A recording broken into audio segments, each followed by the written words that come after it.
para pumunta sa isang bahay. As ang bus dun isa lang dumadaan sa isang araw. Isang beses na dumadaan sa isang araw daw sabi ni ate. Nakakatuwa lang kasi mga solid Duterte sila, yung mga nabudol din ba? Nabudol sila. Kinukuwento nila yung naramdaman nila nung CPRD daw, sabi yung ganun. Sa Batangas talaga naramdam namin yung malaking pagbabago nung CPRD sabi niya. Nawala yung mga siga, yung mga matatapang dun, na nawala daw, naglaylo tapos pero nung simula daw nung umupo si BBM, ang laki daw ng bumalik daw lahat, yun na daw matahimik na naman yung lugar nila. Taga Buwan sila, eh, Buwan, Batangas daw, eh. Yun ang kuwento nila.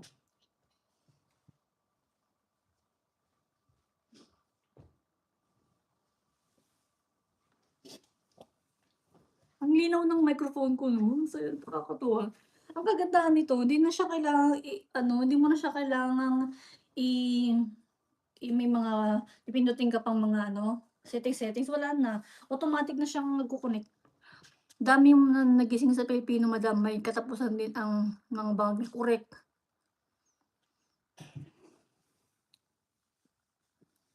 Dapat magkikita kami ni ate kagabi, kaso mo nagbi-visit naman ako. Pero mamaya na lang kami magkita.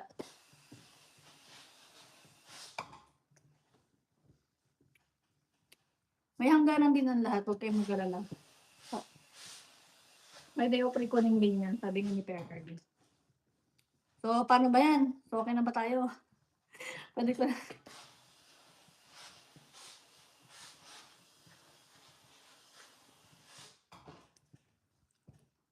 Nung dumating ako kahapon, di ba dumating ako, no? Tuwang-tuwa sana si Jody, sinalubong agad niya ako sa pintuan. Sabi, niyakap niya ako, sabi, Ana! Sabi ko siya. Parang si Yayay, nakuha din kahapon, sinundo ko siya. Niyakap agad niya ako, sabi niya, ba't ngayon ka lang? Sabi ko, na-miss mo ba ako? Sabi ko nga sa kanya, sabi niya, "Uy," sabi niya gano'n. Kasi niregaluhan ko siya ng ano, bagong baunan.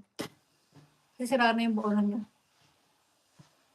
Kasi nag-promise kasi ako na ano, sino ba yung bata, ito yung batang 'pag pinangakuan mo, hindi niya makakalimutan. Oo, ang sweet niya tapos panayakap niya sa'kin kanina.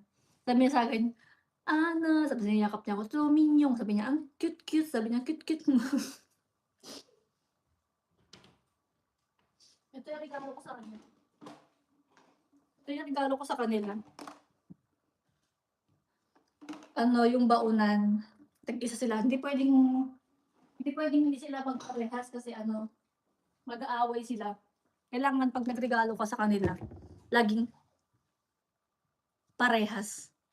Hindi puwedeng hindi magkaparehas. Oh, mga damit nila pareha, gano'n. Feeling ni madam kambal yung anak niya, eh. Kailangan ano, laging same. Binigyan ko din sila ng dress. Mahal magregalo. Buti di mana sa'yo di ka grabe siya. Sweet naman din ako. Tanong mo pa kay ano, 'di ba Kid, nandiyan ka ba? Tanong mo pa kay Kid.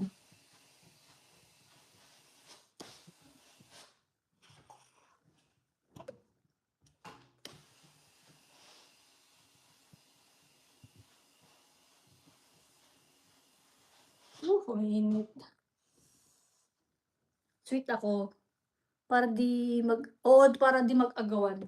Kasi one time nagregalo ako, magkaiba yung kulay. Galit na galit yung isa. Bakit daw mas maganda yung kanya, mas maganda daw yung kay Jody. Kaya kinausap ko na lang yung mas bata. Alam niyo ba si Jody na mas maunawain pa rin kaysa sa kapatid niya, sa panganay. Paano ba pag-share ng ano dito? Ay wala, hindi na pala puwede. Eto.